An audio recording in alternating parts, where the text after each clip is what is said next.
NADOM HERBAL Center so aba womo onu ahodo ewo adwama so abena ba pa genedwa memo akwa ba obapa mejo so mini aba mo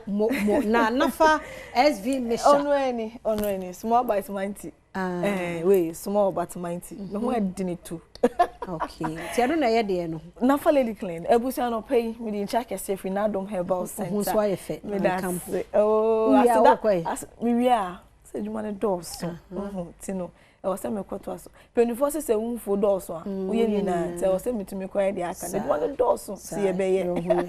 na me french aso nkoma me am boss Mr. Samuel Wonder ono na nyamedi nimdie no edom no o chese okeka haban ni sisi ni a doctor for enso de fan fidie mede ye ndro nti ne papa no penya me shira pa so ma ho kwan na adom Nyankopon edema ono wa obi wo ho a obeka se na mintumi na minyese but wa jatum amadroi ebwa amansan na mishra no pe na onye okese enti no small but mighty no eye nafa lady clean say nete cute kama oh ko weekend na ho fashion bag mu o back pocket so to me the show weekend na bi mu dey share from Thursday and Sunday Friday Saturday bi mu ko no long because omu ko actually so mu si mu tem make sure say wo kwa dey bi be show bag mu but kaminya ya anka no pay ya be share say dey e use ansa na wakọ bag dey wo so to me siesie ho na wa ho siesie no edimu na wan kasa na boost your confidence level na want to say yes lady there nyesa na ho na efe keke wo na so wo bi o dey den o de bon ho ban ba make sure say won sabeka NADOM HERBAL Center ye nafa lady clean bi we no a 100% natural feminine hygiene wash NADOM yankasa ne akokwayem akwatiti ndwa haban ne ndwa hini ye dia fan fidem ahohoro ho ai no krogen a doctor Fekukudam ene ejira fidie ho de haban ahoro yi aye droi kama ye wie nso ye de gu ne tuom fefefe asawa ehye ho tu behwe kakra egu asawa nim na wo de akọ ha child be hye ahimfo ntumi fa nhye ho nso a wo betumi echim eye asawa na liquid no egu ho ebeyi fin kekawa oho no mekeka wo infection atna also for so many years we treat enko no enne wo make sure say won sabeka nafa lady cleaner ebe tu ase e dey amount say na meka and when a 100% natural unko yuzu we enkonya echira sembia da bi a doctor for ni ye we no penny for the stamp so say eje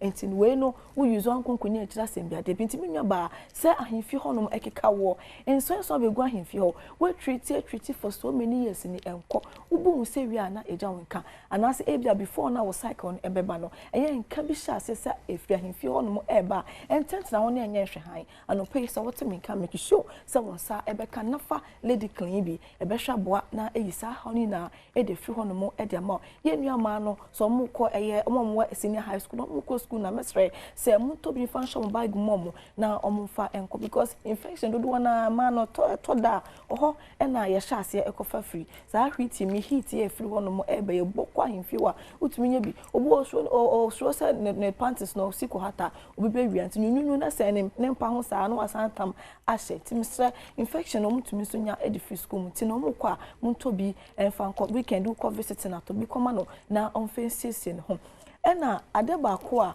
manotisin so ne say and run remene married woman be edin komo o sister bina ma treaty manum ndo ahoro but still na enkoma wo panie ne just den na onye ye enti no mene ne kunu nkasa ma no so nye de enu ndo ni bi na mse eni enu nti na ma me treaty a enko no wo infection no say wo partner na say wo treaty a one lord adan unya infection no mushiaye nkwa no so nya bi enti say one person treaty na say the other party no treaty ni dia ebe wo be ya enko enti sese amene papa ne kasa na mkashe ni seja maami bro breni na wo ka ho bi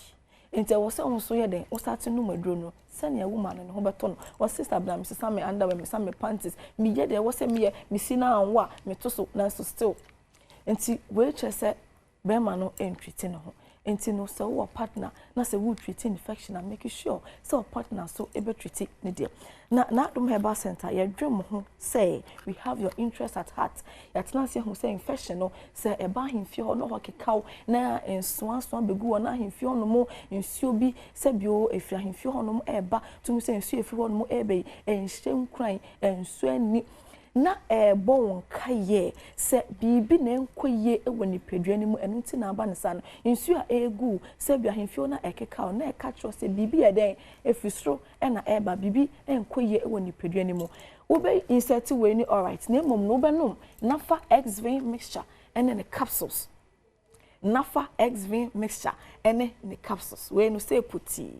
obenom o the mixture no ebenom capsules na pa bit manom no separately send obenom na obe feel comfortable bia no na wanom na infection de wo mogemu de wo system nim no awashi bibia ma no abesane akọ obu on so be ka say oh minya infection me call pharmacy na me call hospital no o ma me do am de share 7 days my year 3 days me da share we matena 1 month asanso aba na chese yare ni ti no wan hwehwe ni ti na nkasa ntwane de emfa mfiri so wo de be hwe hon all right na die nti na ma hemfio keka e die nti na ma nsu egu die nti ano e wo se wonu we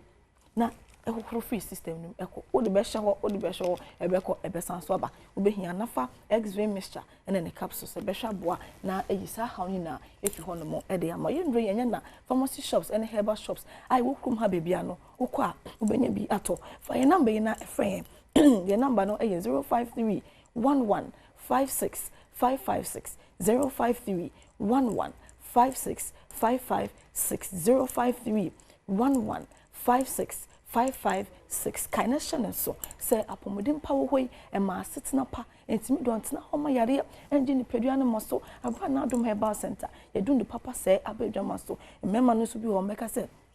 sabna me kwadwon so na mete yaw nya be maka motum say be me die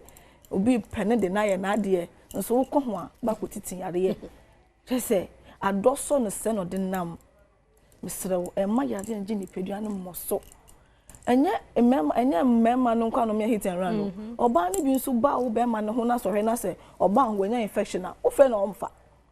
na oba bna kama ze na o camera guy kama bosi na bia me check no na be ko ye na me de yare na akofia me kwa me bia entenye mema no kwa na ye hit and run no ma no so oba na se ko ye odu we ja kwakọ timnya be ma treat ho se insu bi na fru be memu eba bia be memu tim se emu ye wo hene uju nso wi a na bia wo se na asase na achinchi no wo boxer shorts ni mtin boxer no kra wo nhye bi because be nu me na ko du fe na ko yi a oha nko a infection a jo be ma na boso uju nso na wo ti ya wo ju nso na insu fite bi e de kire eba ko je fiche so kwa akwadwo nso wo ba chima say ye den na ju nso no e my intent na na enye hwe han na Adom Herbal Center yankase akokoye makotiti ndua aban ye de ye dru kama be boa etu ase afenchim e de ma okra embebiom e ye nafa xv mixture na ne capsules so benom na ahwa aboa to infection ase kura e de ma be mentina ho e ma obema no en shrink en konkohiem